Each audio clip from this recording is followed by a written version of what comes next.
Merci, bonjour à toutes et à tous, j'espère que vous m'entendez bien. Donc dans le micro, oui, à l'extérieur, bonjour aux personnes qui nous ont rejoints en mode distanciel et merci aux personnes qui sont présentes dans la salle. Donc je suis effectivement Sandrine Decamp, conseillère pédagogique. Depuis une dizaine d'années, j'accompagne les enseignants et les enseignantes dans la réflexion qu'ils ont sur l'intégration du numérique. Et c'est vrai qu'avec l'avènement des intelligences artificielles génératives, comme vous, on s'est posé beaucoup de questions depuis 2024 maintenant. Et donc ce que je partage avec vous, c'est un peu cette expérience, cette réflexion, voir les outils qu'on a commencé à mettre en place et qu'on a eu la chance ce matin déjà de partager. On a eu une séance de travail avec la cellule capsule pour partager nos expériences et voir comment on peut continuer à réfléchir nos formations. Donc, je ne vais pas vous proposer de recettes magiques, vous l'avez bien compris, c'est une problématique qui nous touche beaucoup, en particulier la question de l'évaluation. Donc, comment nos évaluations restent un levier d'apprentissage en sachant que les intelligences artificielles font maintenant partie du paysage. Donc, comment ils vont soutenir les apprentissages plutôt que les contourner. Alors, je vais commencer par deux phrases que j'entends régulièrement. L'une de la part de nos étudiants, et elle dit ceci, je laisse exprès des fautes d'orthographe pour que mon professeur ne croie pas que j'ai utilisé l'IA. Et donc, voilà, les stratégies de contournement de nos étudiants, on les connaît depuis longtemps. Et avec ces nouveaux outils, de nouvelles stratégies se mettent en place pour pouvoir intégrer finalement ces outils qui font partie de leur environnement sans que l'évaluation ne leur soit préjudiciable. On va parler de triche, on va parler de plagiat, et pour eux, c'est vraiment un système d'insécurité en plus qui s'est installé dans la classe. Par ailleurs, on interroge les enseignants, quelques-uns nous disent mais en fait, mes étudiants, ils ont plus confiance en l'IA, en ce que l'IA produit pour eux, qu'en leurs propres compétences. Et donc, il y a une forme de délégation des apprentissages et des compétences qui se met en place progressivement, où les étudiants ne se mettent plus au travail, ne s'engagent plus à la tâche, puisque finalement l'IA leur permet de le faire. Et si nos systèmes d'évaluation n'évoluent pas, on se retrouve vraiment dans un système très particulier, à la fois pour les étudiants et à la fois pour les enseignants. Et c'est un peu cette problématique qui nous a amenés en haute école à réfléchir sur comment l'évaluation peut-elle rester un levier d'apprentissage qui soit authentique. Donc quand j'évalue quelque chose en tant qu'enseignant, qu'est-ce que j'évalue ? C'était une question déjà qui nous taraudait depuis longtemps en tant que pédagogue. Est-ce que j'évalue son stress? Est-ce que j'évalue le travail qui a été réalisé à la maison par quelqu'un d'autre? Et maintenant, une nouvelle question qui se pose, c'est est-ce que j'évalue le travail d'une machine? Et est-ce que l'étudiant peut faire la preuve de son apprentissage? Alors, on a commencé notre réflexion en 2024 et un article est sorti en 2025, le temps de la publication. Cette première démarche nous a amené à nous interroger sur, finalement, quand on dit les étudiants utilisent l'IA dans leurs apprentissages, est-ce qu'on peut généraliser? Et dans cette enquête, on a interrogé 756 étudiants de la haute école répartis sur 7 domaines de formation, qui va de la formation en sciences sociales, l'éducation, sciences ingénierie, infirmerie, santé, kiné, enfin voilà, tous les domaines de formation qu'on peut envisager, sauf les interprètes traduction, qu'on n'a pas de représentation au sein de la haute école. Et donc ça nous a permis de faire un premier constat, c'est que finalement on n'a pas des étudiants, mais on a des profils d'étudiants utilisateurs de l'IA. Et donc pour le résumer très succinctement, vous pourrez retrouver les détails dans l'article, on a pu faire un regroupement statistique de nos étudiants en se disant, globalement, on a 2 profils d'étudiants. C'est toujours caricatural, mais c'est quand même pour faire prendre conscience qu'il y a d'une part des étudiants qui se disaient déjà optimisateurs pour la moitié du groupe, et ces étudiants disent, je l'utilise dans mes apprentissages, ça m'apporte des bénéfices, que je sois un étudiant voilà, assez avancé, voire un étudiant avec un problème d'apprentissage. On voit que ces optimisateurs sont autant des étudiants que des étudiantes, donc pas d'effet de genre de ce côté-là. Et ils ont une utilisation active de l'IA pour différentes tâches, qui va de la rédaction jusqu'à la programmation en fonction des domaines disciplinaires dans lesquels ils sont engagés. Ce qu'on voit surtout, c'est que ce sont des étudiants qui sont plutôt dans des domaines disciplinaires des sciences, de l'informatique, des sciences plutôt dures, et qui sont déjà initiés finalement à l'informatique. Et donc ils ont déjà une culture numérique qui est relativement bien développée, et ils n'ont pas d'appréhension par rapport à l'utilisation de ce nouvel outil. Par contre, l'autre partie de notre groupe, les étudiants, là, nous disent plutôt « attention ». Ne nous permettez pas d'utiliser l'IA, ça va déforcer nos apprentissages, c'est inéquitable, certains étudiants l'utilisent, d'autres pas, on n'est pas évalué de la même façon, et donc il y a vraiment un certain nombre de réserves par rapport aux biais, par rapport aux questions éthiques et environnementales qui font partie de leur témoignage. Là, ce qu'on observe, c'est qu'il y a une prédominance d'étudiantes, donc on pourrait se dire « Ah mais oui, mais en fait l'IA c'est genré ». Mais pas tant que ça. En fait, ces étudiantes, elles sont plutôt inscrites dans des formations en sciences humaines et sociales. Et donc, la sensibilité de leur formation leur permet de développer peut-être un esprit critique ou peut-être de ne pas avoir développé une culture numérique suffisante pour pouvoir s'engager dans l'utilisation de ce type d'outils. Donc, là, il y a une nuance à apporter. Non, ce n'est pas genré, mais c'est plutôt lié à la formation qu'au genre. Alors, de ce constat, on s'est dit, bon, il faut sensibiliser les enseignants au fait que l'IA est présent dans leurs environnements, que les étudiants l'utilisent, mais de manière différenciée, que certains ont un déficit en culture numérique, et que d'autres y vont un peu, mais les yeux fermés, sans trop se poser de questions. Donc on a commencé à documenter les différentes ressources qu'on voyait passer chez nos collègues, qui étaient très intéressantes, et on les a regroupées dans un guide pédagogique qui s'appelle le guide ARIA, qui est un cadre de référence pour avoir des repères et des bonnes pratiques pour repenser son dispositif de formation en enseignement supérieur. Donc, comme je travaille en enseignement supérieur, j'englobe l'enseignement universitaire également, donc la problématique reste la même. Donc ce guide, il est en ligne, il est disponible en Open Education. Vous pouvez le consulter et l'utiliser comme ressource pour vos propres formations si vous êtes technopédagogue aussi. Alors, c'est d'abord un cadre de référence puisqu'on s'est rendu compte que finalement, à ce stade, dans nos institutions, on n'avait pas de langage commun par rapport à l'explicitation de l'utilisation de l'IA par nos étudiants. Et donc, créer cet espace, ce cadre, pour permettre une discussion entre les enseignants et aussi pour pouvoir proposer une méthodologie d'ingénierie pédagogique. Dans ce cadre, ARIA, en fait, se cache un acronyme. Et vous allez voir qu'il y en a même un deuxième. Le premier acronyme vaut pour les 4 piliers sur lesquels on souhaite attirer l'attention des enseignants lorsqu'ils se posent la question de l'intégration de l'IA dans leur dispositif de formation, que ce soit de l'évaluation, que ce soit des dispositifs de formation de manière plus générale. Le premier A, c'est l'acceptabilité. La première question qu'on va se poser dans le cadre de nos cours, c'est est-ce que finalement l'IA a sa place dans le contexte disciplinaire, dans mes objectifs d'apprentissage, dans mes activités que je dois mettre en place, est-ce que ça a du sens aujourd'hui d'intégrer l'intelligence artificielle? Pour certains enseignants, la réponse est non. Parce qu'ils doivent ils souhaitent faire développer des compétences à leurs étudiants de manière déconnectée. Et ces compétences, elles doivent être acquises.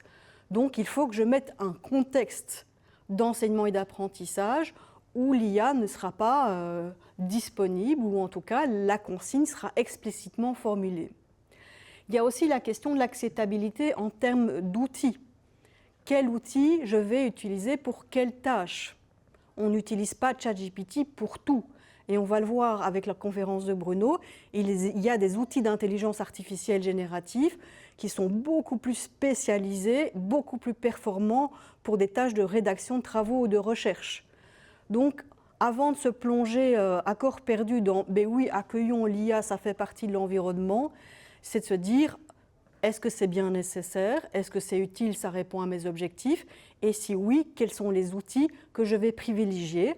en ouvrant le dialogue avec mes étudiants pour leur expliquer pourquoi et leur permettre de développer cette culture numérique en disant « il n'y a pas que ChatGPT, il y a des outils spécialisés et je vais vous montrer comment je les utilise.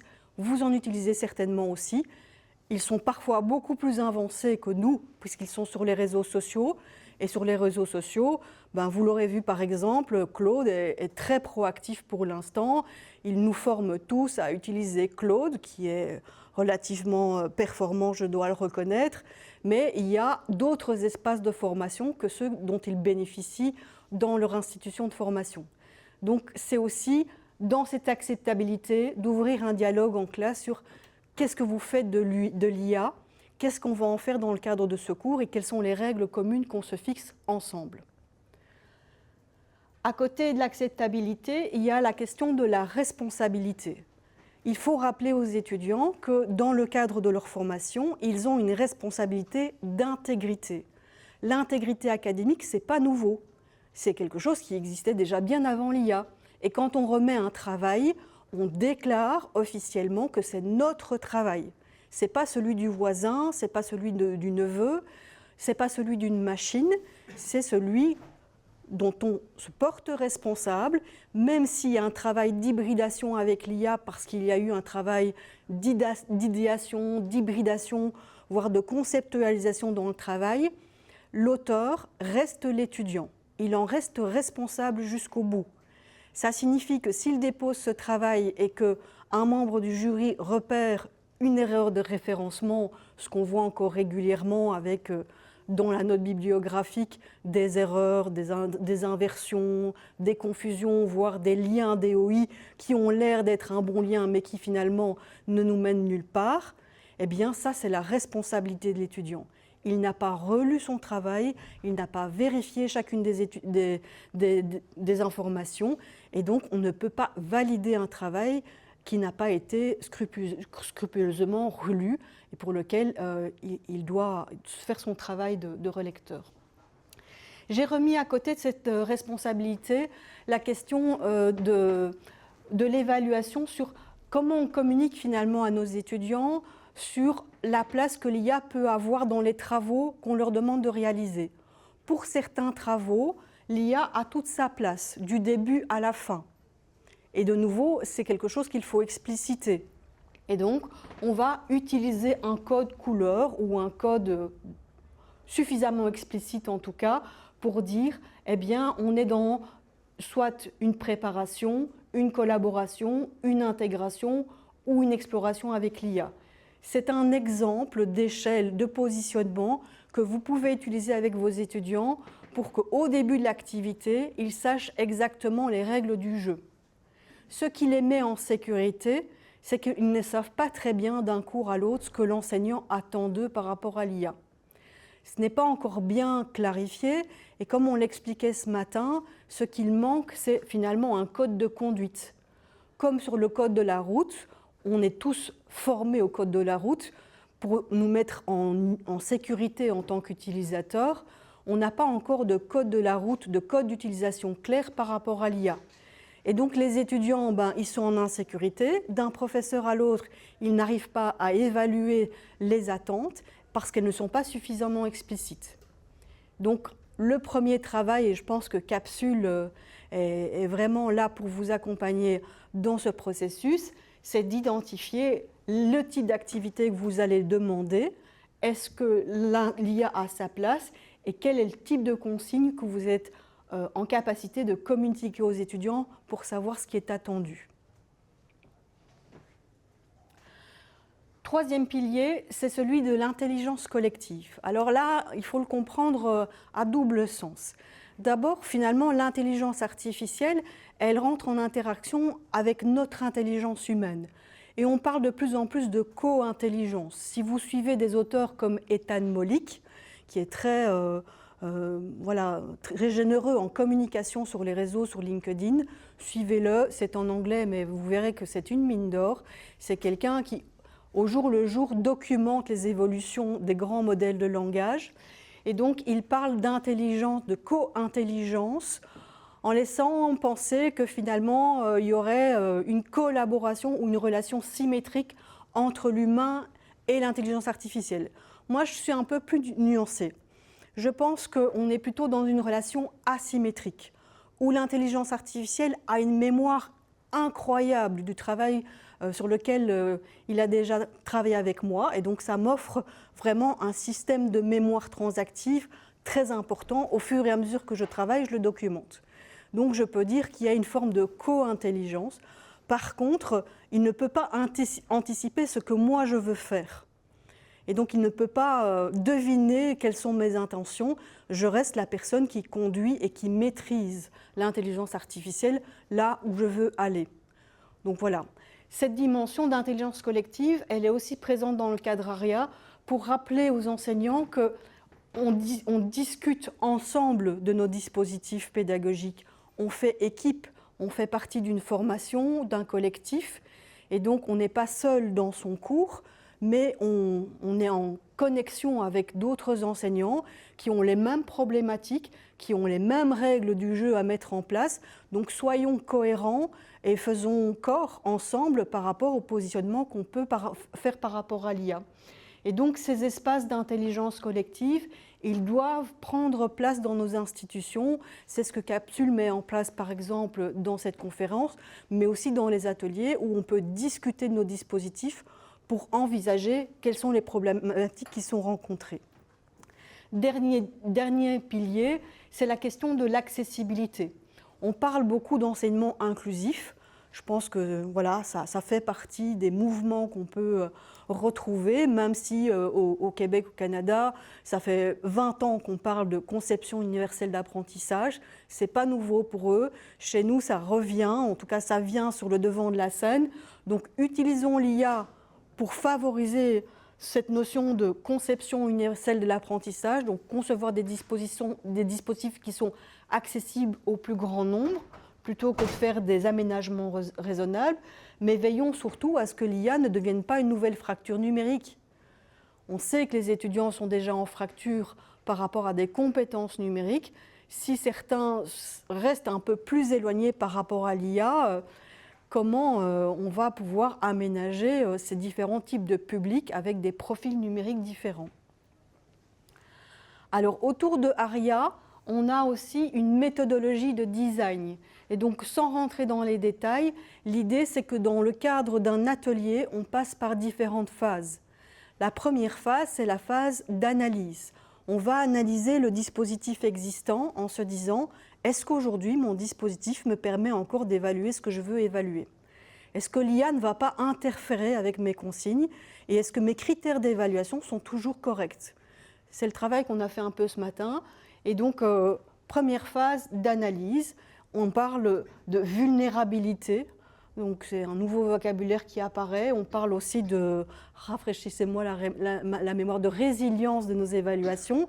Donc, c'est ce vocabulaire qu'on va partager ensemble pour analyser nos dispositifs. Alors, j'aimerais bien avancer. Et je suis bloquée.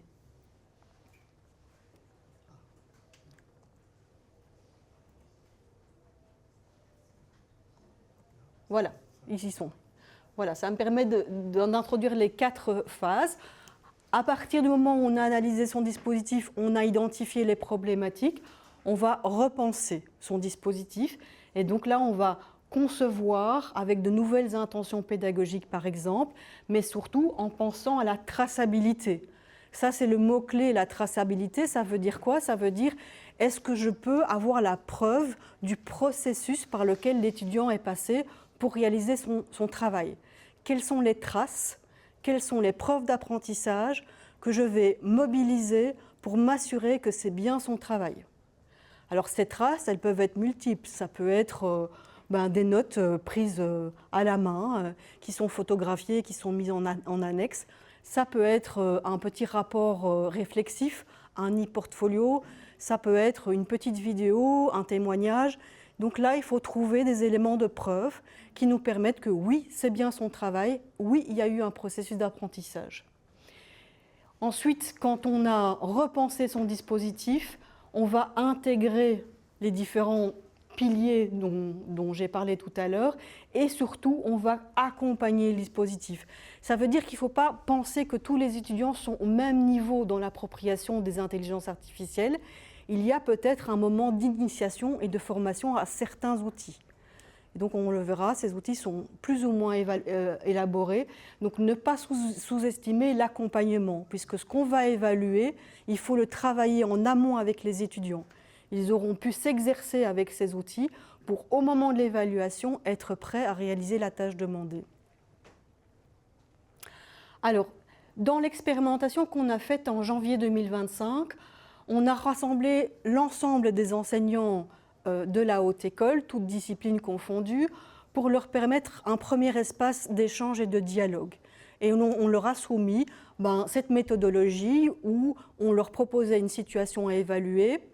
Ils ont analysé le dispositif, identifié les faiblesses, repensé le dispositif et le dispositif d'accompagnement. Voilà, 100 personnes, 20 équipes, 5 personnes par équipe et 2 heures d'atelier. On a aussi joué le jeu pour chaque enseignant de prendre la peau d'un étudiant qui avait une problématique particulière. Un étudiant qui était en situation d'apprentissage suite à des troubles d'apprentissage, dyslexie, dysorthographique, un étudiant Erasmus qui ne maîtrise pas très bien la langue, un étudiant qui est en formation continue adulte qui n'a pas beaucoup de temps. Et donc, tous ces personas, on les a distribués aux enseignants pour que les enseignants puissent aussi se décentrer de leur posture en se disant « Tiens, mais en fait, quand je lis le descriptif de mon persona, l'étudiant, il me dit « Mais je l'utilise au quotidien et ça m'aide en tant que dyslexique. » Ah, ok. Et donc, c'est aussi leur permettre de rentrer dans la vie et la perception que les étudiants nous avaient donnée dans l'enquête et qu'on a réintroduit dans le dispositif pour qu'ils prennent conscience de cette diversité de profils. Alors, le résultat de cette activité, c'est que dans un premier temps, c'était d'abord se créer une culture commune. On commençait à découvrir l'ISIA, beaucoup d'enseignants n'y avaient pas encore touché, et ça leur permettait de discuter avec des collègues qui, eux, étaient un peu plus avancés, de se dire « Ah ben, dis donc, il est peut-être temps que je m'y mette. Est-ce que tu veux bien me montrer ?» C'était la première phase, et c'est là qu'on a construit un premier langage partagé, une culture commune de l'intelligence artificielle. C'est là aussi que les enseignants ont fait remonter des besoins, et ils nous ont dit qu'ils avaient besoin de formation. C'est là qu'ils ont pu nous exprimer leur demande aussi de partage de pratiques et aussi des questions éthiques et d'évaluation, même si on voit que le nombre était très sous-représenté à ce moment-là. Voilà, le retour en termes de témoignages, c'est que le fait simplement de discuter de son évaluation, finalement, que l'IA soit présente ou pas, c'était déjà de se rendre compte que dans son propre dispositif d'évaluation, les consignes n'étaient pas suffisamment claires. L'explicitation reste importante. Et puis pour d'autres, ça a été le moment de dédiaboliser l'IA en définissant des règles claires et communes. Alors, ce que je vous propose maintenant, dans cette deuxième partie de l'intervention, c'est de vous faire découvrir, après cette expérience d'intelligence collective que nous avons menée, on s'est dit, mais en fait, les étudiants, les enseignants ont besoin d'un accompagnement plus personnalisé. Une fois qu'on les a sensibilisés au principe de « je repense mon dispositif d'évaluation », quand ils sont seuls à la maison, comment on peut potentiellement continuer à les aider ? Ils sont très nombreux, on a 1000 enseignants, on est une toute petite cellule d'accompagnement, on est bien sûr là à leur disposition, mais s'ils veulent construire une grille critériée, façon rubrique bien détaillée, des outils peuvent les aider. Et c'était l'émergence à ce moment-là des premiers agents. ChatGPT nous proposait de faire relativement facilement la création d'un agent. Alors, est-ce que vous avez déjà créé vos propres agents? Non. Est-ce que vous êtes utilisateur d'IA dans votre pratique? Voilà. Donc ici, ce que nous avons pensé, c'est de créer un agent qui soit dédicacé à l'accompagnement de la réflexion sur l'évaluation. On en a fait 3, un sur l'évaluation, un sur l'inclusion, un sur la scénarisation.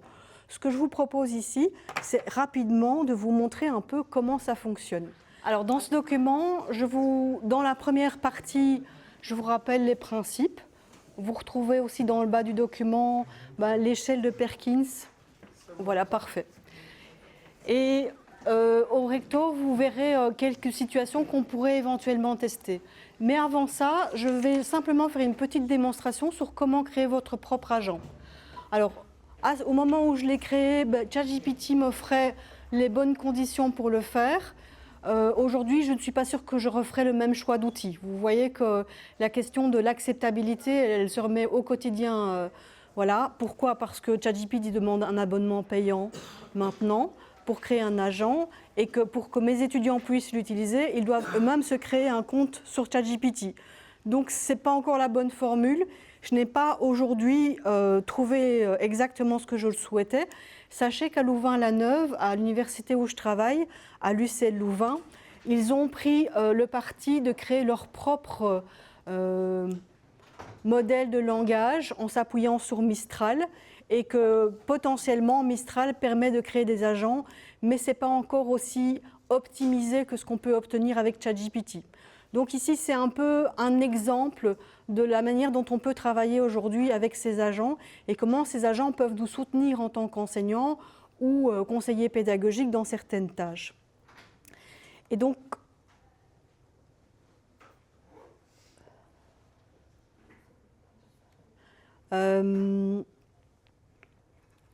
voilà, donc moi je vais aller sur mon agent ARIA, hop, qui se trouve en dessous, ici, voilà. Donc comment on conçoit un agent? Mais c'est assez simple, il y a un système de formulaire que vous pouvez éditer, et donc je vais vous montrer ici. Vous avez une interface que vous générez avec un titre, avec une brève description de la fonction de votre agent pour que l'utilisateur sache à quoi il a affaire et qui en est l'auteur. Et puis ces ouvreurs de phrases, c'est vous qui les définissez. C'est pour engager l'utilisateur dans la tâche en fonction de ses besoins. J'ai choisi de définir d'abord ce qu'est le cadre ARIA, mais j'aurais pu faire l'impasse. Pourquoi transformer mes évaluations pour ceux qui n'y voient pas encore très clair? Ou alors, on y va directement, aide-moi à améliorer mes évaluations. Et donc, vous avez la possibilité à travers le lien bit.ly aria_eval de rentrer dans cet agent. La condition, évidemment, c'est d'avoir un compte ChatGPT. Si vous n'en avez pas, je vous inviterai peut-être à regarder chez votre voisin s'il en a un pour voir un petit peu comment ça se passe, mais vous le voyez aussi à l'écran ici. Alors, je vais rentrer dans l'édition de ce GPT, de cet agent, pour vous montrer assez simplement comment faire.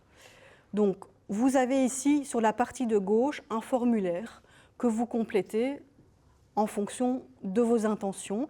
Et sur la partie de droite, vous avez une représentation de ce que l'utilisateur aura comme interface. La première chose, c'est d'identifier son agent.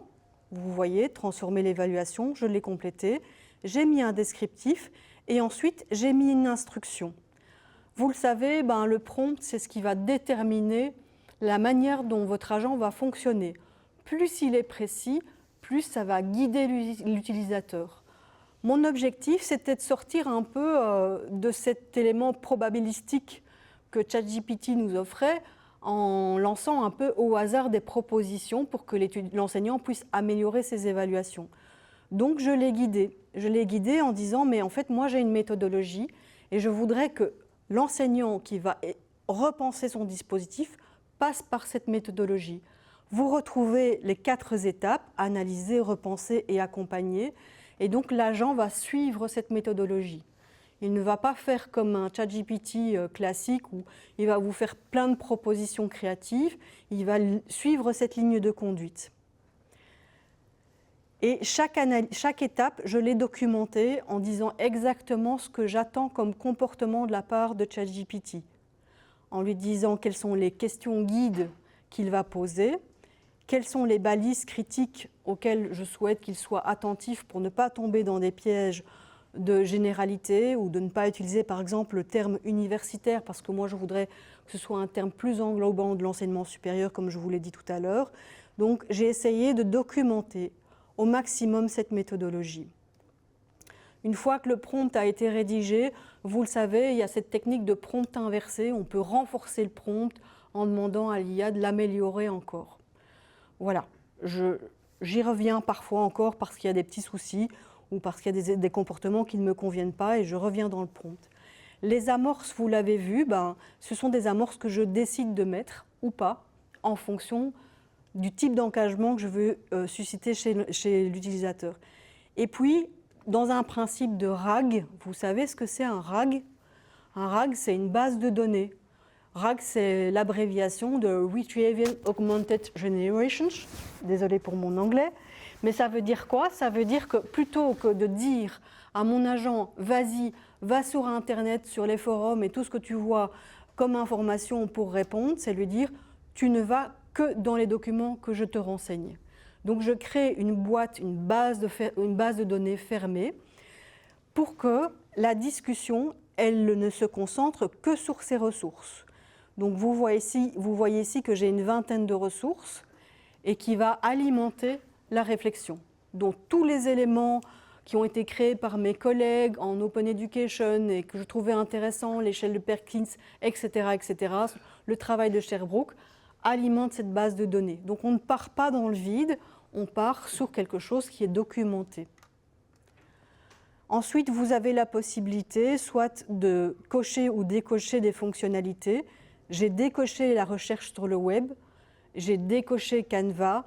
La génération d'images est trop consommatrice, ça n'a pas de sens, donc les utilisateurs ne vont pas pouvoir en faire. Voilà un peu la manière dont on peut configurer son agent.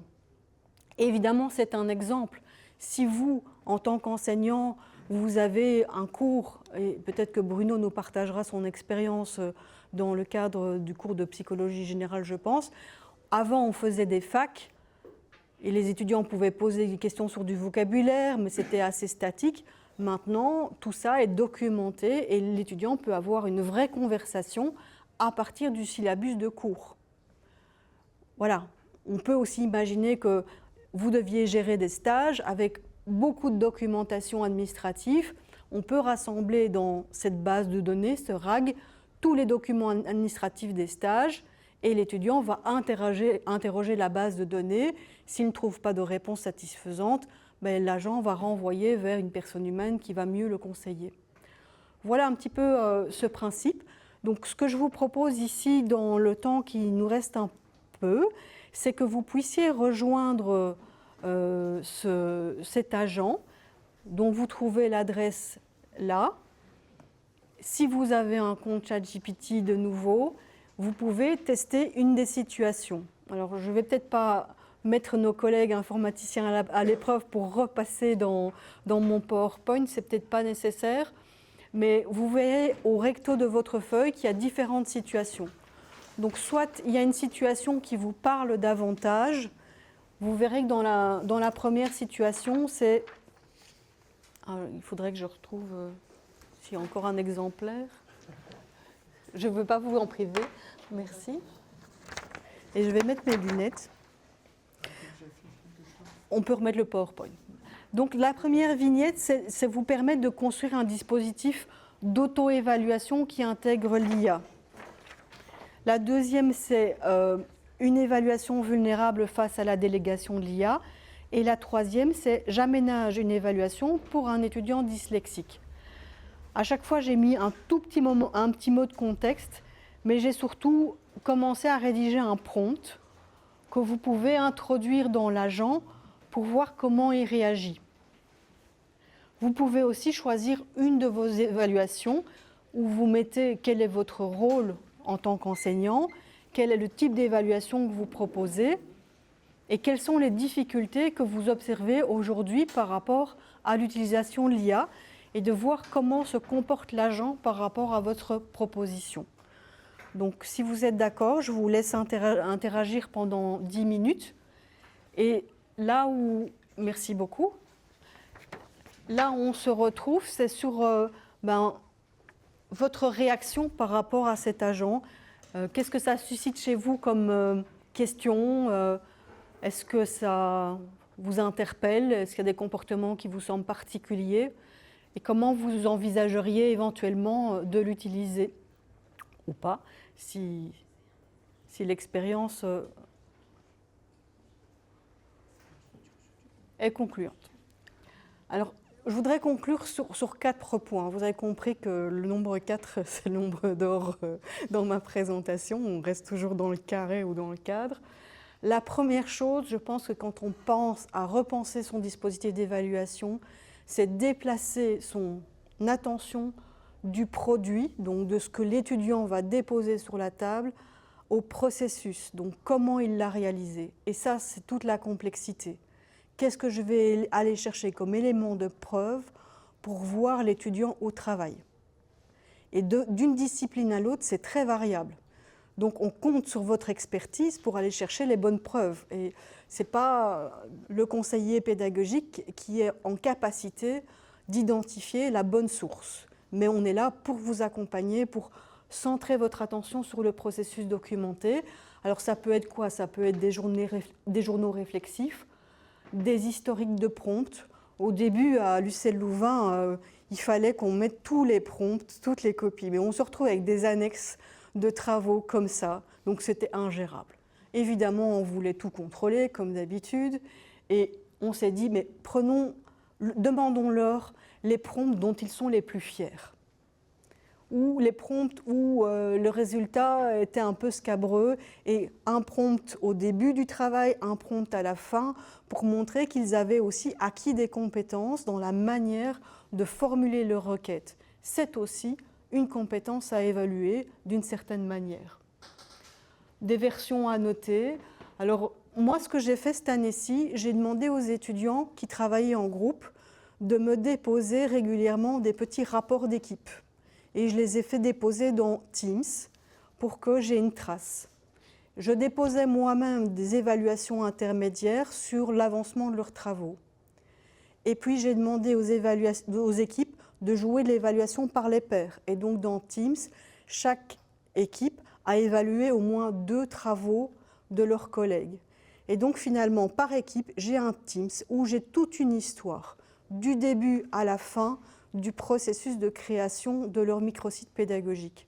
Et donc, je peux relire l'histoire de l'équipe, de leurs intentions, à mon feedback intermédiaire, à l'avis qu'ils ont reçu des équipes évaluatrices et ce qu'ils ont décidé d'en faire. Voilà, ça fait partie de mon dispositif d'évaluation pour m'assurer que le processus de travail a été réalisé. Le deuxième point, c'est le fait de rééquilibrer les compétences qui sont non automatisables. Et donc, on va peut-être devoir revoir dans nos évaluations notre taxonomie. Donc, plutôt que d'aller chercher des connaissances de base qui finalement peuvent être proposées par une IA, c'est allons chercher de l'esprit critique, de la collaboration, du jugement, de la créativité. C'est là qu'on va attendre les étudiants. Moi, ce que je leur dis souvent, c'est ce que j'attends, c'est un travail qui soit singulier. Je veux vous voir, vous, en tant que personne, dans votre environnement d'apprentissage, dans votre contexte. Donc, dites-moi que vous êtes un humain qui est en interaction avec son environnement et que ce n'est pas une machine qui me produit le texte. Et donc, c'est là l'enjeu. C'est là qu'ils vont devoir se différencier en disant « Oui, j'utilisais l'IA pour donner une forme acceptable, mais c'est vraiment mon identité que je viens vous présenter avec ma créativité, mes idées et mon environnement de stage, de travail, etc. » Ensuite, il y a une posture institutionnelle. Je pense que seul dans sa classe, ça ne suffit pas. Et donc, l'établissement a un rôle à jouer sur l'accompagnement, sur les formations qui sont proposées, sur la charte qui est communiquée, la manière dont les étudiants sont mis en sécurité dans cet environnement d'apprentissage par rapport aux IA. Quels IA sont mis à disposition gratuitement? Est-ce que chacun se débrouille pour payer sa licence ChatGPT, ou bien est-ce que finalement, institutionnellement, on est prêt aussi à accorder une licence à une IA qui est respectueuse, éthique et soutenante pour les apprentissages?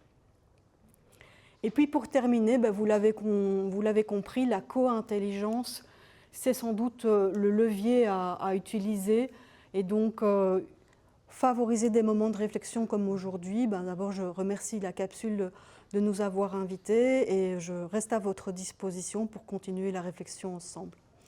Merci beaucoup pour votre attention.